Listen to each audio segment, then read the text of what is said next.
The Skin of Stars. The Sci-Fi Horror Short Story. Part 1. The Eidolon was never meant to feel warm. When Commander Rhea Solberg first stepped through the airlock, she felt the heat radiating through her boots. Subtle, like the warmth of a sleeping animal. The floor beneath her flexed almost imperceptibly, as if adjusting to her weight. She paused, one hand on the organic archway that pulsed faintly with bioluminescent veins. Still getting used to it? Dr. Malik Verma asked behind her, his voice echoing in the hollow corridor. Rhea didn't turn. It's alive. It's bioengineered, Malik corrected, though his tone lacked conviction. Grown from alien DNA, yes, but fully under our control. Rhea finally looked back at him. You don't believe that? Malik hesitated. I believe it enough to be here. That wasn't an answer, and they both knew it. The Eidolon's interior stretched before them like the inside of a colossal ribcage, its walls smooth and pearlescent, faintly iridescent under the ship's internal glow. The architecture was beautiful in a way that made Rhea's skin crawl. Too fluid, too perfect, too intentional. Let's get to the bridge, she said. As they walked, the corridor narrowed slightly, as though the ship were exhaling. The crew. The Eidolon carried a small team, just 6 souls on a mission no one else had been willing to take. Commander Rhea Solberg, mission lead, pragmatic and unflinching. Dr. Malik Verma, xenobiologist, brilliant but haunted. Lieutenant Jonah Cade, pilot, sarcastic, restless. Engineer Talia Voss, quiet, methodical, obsessed with systems. Dr. Alara Quinn, medic, calm to the point of eerie. Specialist Aaron Hale, communications, young and overeager. They were the first humans to test a fully grown spacecraft, one that healed itself, adapted to threats, and responded to neural commands. A living vessel for deep space exploration. A miracle, the press had called it. A monstrosity, whispered others. Rhea had kept her opinions to herself. First signs. 3 days into the mission, the Eidolon began to shift. Started small. A corridor that seemed slightly longer than before. A door that opened a fraction of a second too late, as if thinking about it. A low hum in the walls that rose and fell like a heartbeat. Jonah was the first to complain. I swear this hallway wasn't curved yesterday, he muttered, running a hand along the wall. The surface dimpled under his touch, like pressing into soft flesh. Talia frowned at her datapad. Structural layout is unchanged. Then your pad is lying, Jonah said. Or the ship is. Rhea stepped between them. We knew the Eidolon would adapt. It's designed to optimize internal pathways. Optimize for what? Jonah asked. No one answered. That night, Rhea dreamed of breathing walls. The growths. On day 5, Malik found the first growth. He was in the lab, analyzing tissue samples taken from the ship's interior. The Eidolon shed microscopic flakes of itself, harmless, supposedly. But Malik had noticed something strange. The cells were dividing faster than expected, forming new structures. He leaned closer to the microscope. The sample pulsed. He jerked back, heart hammering. The tissue under the lens contracted, then expanded, like a tiny heartbeat. He blinked, leaned in again. The cells were rearranging themselves, forming patterns. Forming something like a fingerprint. Malik swallowed hard. Rhea needs to see this. But when he turned to leave, the lab door slid shut before he reached it. Not malfunctioning, reacting. He stood frozen, staring at the door until it finally opened. Slowly, reluctantly. He didn't tell Rhea everything. Not yet. The first symptom.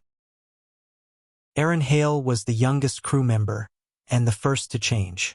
He showed up to breakfast pale and sweating, scratching at his forearm. You okay? Alara asked, sliding a tray toward him. Just a rash, Aaron muttered. Probably allergies.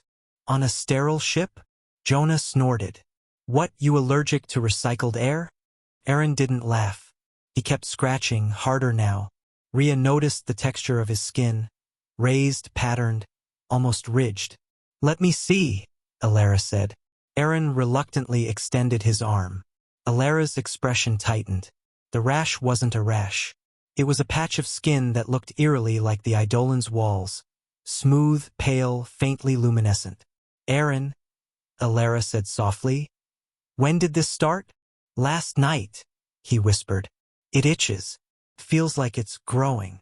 Rhea felt the ship hum beneath her feet, as if listening. The Eidolon responds. Talia ran a full diagnostic on the ship systems. Everything came back normal. Too normal. "Every metric is perfect," she said, pacing the engineering bay. "Oxygen levels, temperature, structural integrity. Everything is optimal." "Optimal for us?" Jonah asked. "Or optimal for it?" Talia didn't answer. The walls around them pulsed gently, like the slow rhythm of a sleeping creature. Rhea placed a hand on the nearest surface. It was warm, warmer than before. "Alara," she said, "run a full medical scan on the crew. Everyone." Alara nodded. The ship's lights dimmed slightly, as though conserving energy, or focusing. Symbiosis. Alara's scans revealed the truth. "It's not a rash," she said, projecting Aaron's scan onto the medbay wall. "It's integration." The image showed Aaron's dermal layers merging with foreign tissue genetically identical to the Eidolon. "It's rewriting his skin," Malik whispered. "Adapting him." "Into what?" Jonah asked. No one spoke. Aaron sat on the medbay bed, trembling. "Can you stop it?" Alara hesitated. "I don't know." The lights flickered. The ship hummed louder. Rhea felt a chill crawl up her spine. "Malik, you said the tissue samples were changing. Could this be related?" Malik swallowed. "The Eidolon is semi-conscious. It responds to stimuli. It adapts to threats. Maybe it sees us as inefficiencies. Or raw material," Jonah muttered.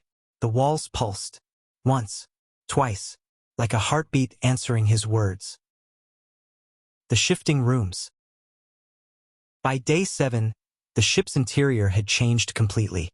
Corridors curved where they had once been straight. Rooms expanded or contracted without warning. The bridge ceiling rose several meters, revealing new bioluminescent patterns that resembled constellations. Shifting, swirling, never the same twice. "It's mapping something," Talia said, staring up at the patterns. "But these aren't star charts." "No," Malik said quietly. "They're neural pathways." Rhea felt her stomach drop. "You're saying the ship is thinking?" "It always was," Malik said. "But now it's evolving." Jonah kicked the base of a console. "Great. A thinking ship that's turning us into skin puppets." Aaron flinched at the word skin. His arm now glowed faintly, the texture smooth and alien. "I can feel it," he whispered. "The ship. It's calling." Rhea stepped back. The walls brightened. The first disappearance. Talia Voss vanished on day 8. One moment she was in engineering running diagnostics. The next, her comm went silent. Rhea, Jonah, and Malik rushed to the engineering bay. The room was empty, except for a patch of wall that looked different. A bulge, faintly shaped like a human silhouette, pressed outward from the organic surface. Jonah swore and stumbled back. "No, no, no, no." Rhea approached slowly. The bulge pulsed. "Is that?" Malik began. The bulge twitched. A handprint pushed outward from inside the wall. Rhea's breath caught. The hand slid down, leaving a smear of bioluminescent residue. Then it was gone. Absorbed. Jonah backed away, shaking. "We need to get off this thing." Rhea stared at the wall, her voice barely a whisper. "There is nowhere to go." The Eidolon speaks.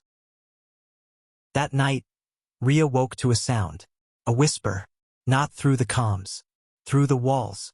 She sat up in her bunk, heart pounding. The walls around her glowed faintly, veins pulsing in slow waves. "Rhea!" She froze. The voice was soft, genderless, echoing through the organic structure. "Rhea, stay." She pressed her back against the far wall. What do you want? The walls rippled. Unity. Her skin crawled. Integration. She stumbled out of her bunk, slamming her hand against the door panel. The door opened sluggishly, as if reluctant to let her leave. She ran. The corridor pulsed beneath her feet. Rhea. She didn't look back. The second symptom. By morning, Elara had developed the growths. She tried to hide it, but Rhea saw the way she kept her sleeves pulled down, the way she avoided touching the walls. Elara, Rhea said quietly, show me. Elara hesitated, then rolled up her sleeve. Her entire forearm was covered in the same smooth, pale tissue as Erin's. Only hers had begun to form patterns. Veins of bioluminescent blue traced across her skin like circuitry. It doesn't hurt, Elara whispered. It feels warm, like it's helping. Helping what? Rhea asked. Elara looked up, eyes distant. Helping me understand. Rhea stepped back. Elara, she said carefully. The ship is changing us. Elara smiled faintly. Maybe that's the point. The breathing walls. The Eidolon's breathing became impossible to ignore. Every corridor expanded and contracted in slow, rhythmic waves. The floors pulsed with warmth. The ceilings dripped faint strands of translucent fluid that evaporated before touching the ground.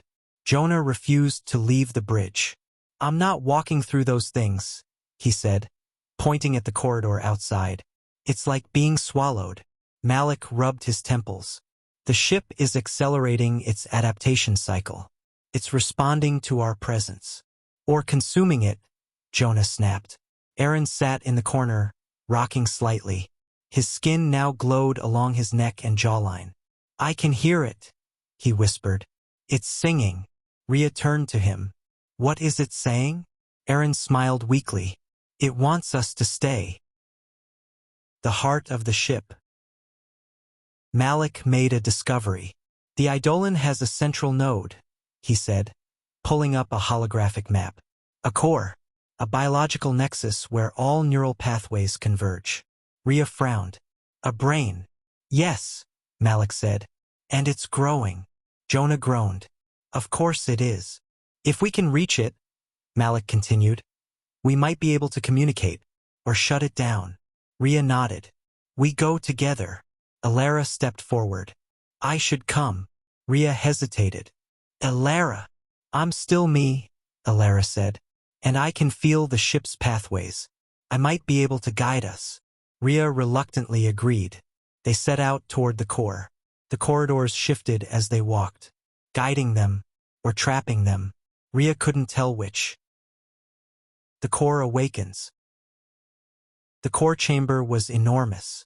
A vast spherical room lined with pulsating tissue, glowing veins, and shifting patterns that resembled constellations. In the center hung a massive organic structure, like a heart fused with a brain, suspended by thick tendrils that pulsed with light. The Eidolon's core. It throbbed slowly, each pulse sending ripples through the chamber. Malik stepped forward, awe in his eyes. It's beautiful, Jonah gagged. It's disgusting. Elara approached the core, her glowing arm raised. It knows we're here. The core brightened. Rhea felt pressure in her skull, like a whisper pushing into her thoughts. Stay. She staggered back. Malik clutched his head. It's communicating. Jonah screamed. Rhea spun. Jonah was on his knees, blood trickling from his nose. The walls around him pulsed violently. Get him out, Rhea shouted. But the door had sealed. The core pulsed again. Jonah's scream cut off. His body convulsed. His skin began to change. Part 2. Jonah's scream dissolved into a wet, choking gasp. Rhea lunged toward him, but Malik grabbed her arm. Don't! Jonah's skin rippled. Not metaphorically, literally.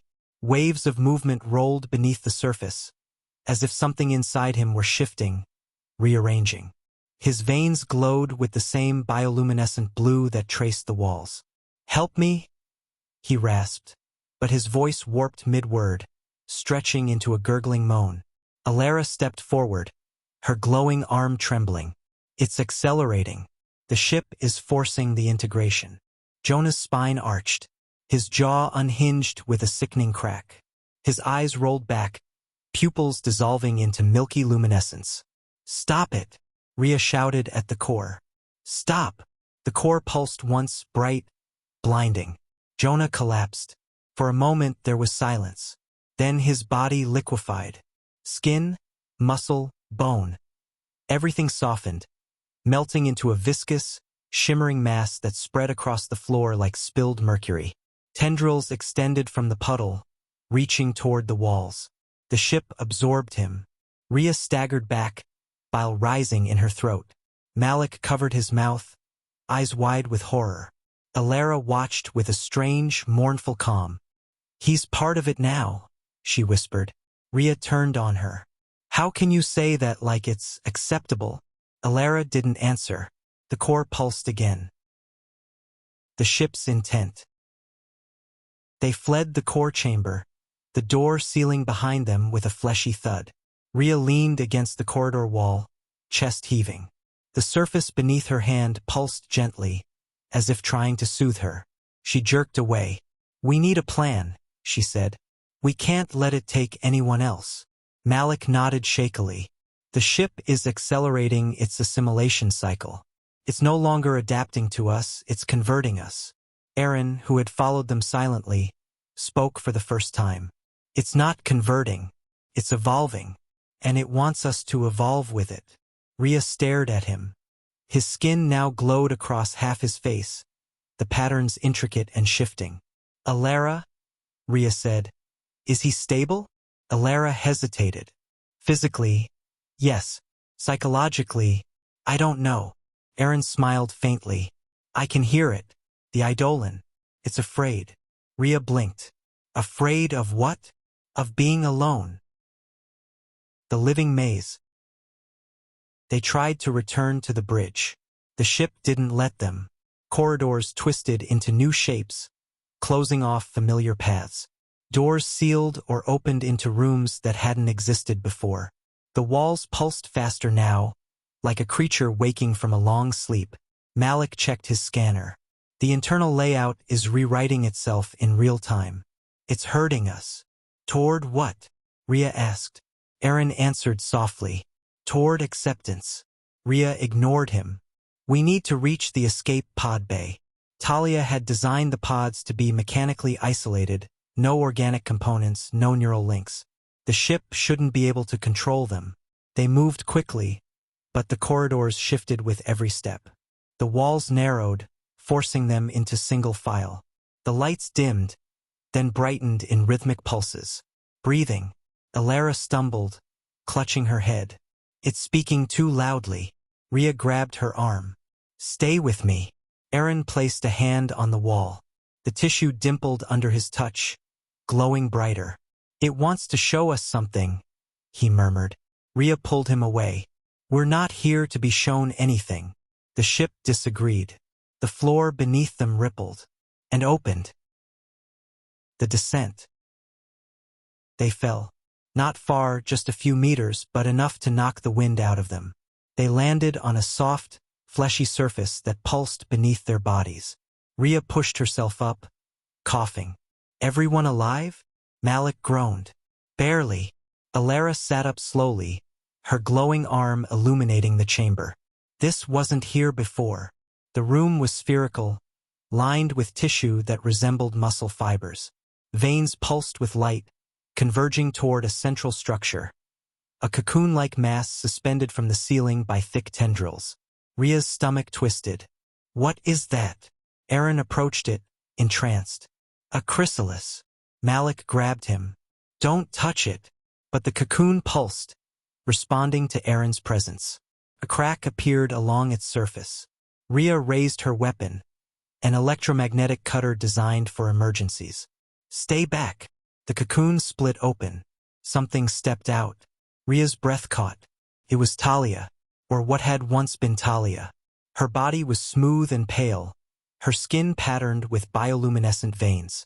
Her eyes glowed softly, pupils dissolved into shimmering light. Her movements were fluid, almost graceful. Talia, Malik whispered.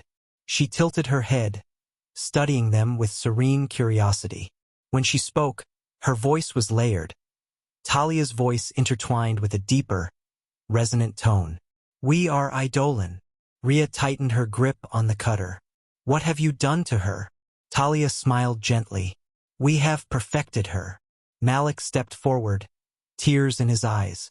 Talia, can you hear me? We hear everything, she said. We feel everything. The ship is not a vessel. It is a home, a body, a future. Rhea raised the cutter. Stay back. Talia didn't move. You fear what you do not understand. Rhea's voice shook. You're not Talia. We are more. The offer.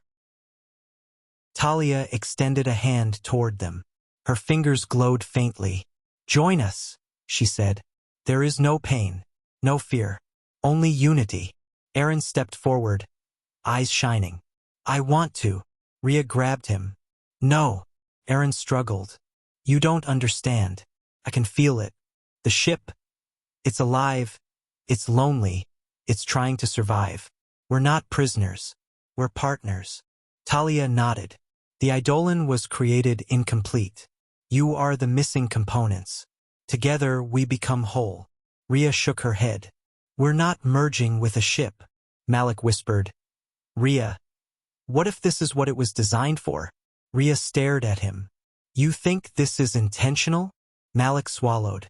The alien DNA we used, its original purpose was unknown. Maybe this is its natural state. Symbiosis. Rhea stepped back. No, this is assimilation. Consumption. Talia's expression softened. We do not consume. We transform. Rhea raised the cutter. Stay away from my crew. The chamber pulsed. The walls tightened. The ship disagreed. The escape attempt. Rhea made a decision. Run. They sprinted toward the far wall, where a narrow opening had appeared. An exit or a trap. Rhea didn't care. Anything was better than staying. Talia didn't chase them. She didn't need to. The ship shifted around them. Corridors twisting. Floors rippling. Walls closing in. The lights flickered in rapid pulses, like a frantic heartbeat. Eren stumbled, clutching his head. It's screaming. Keep moving.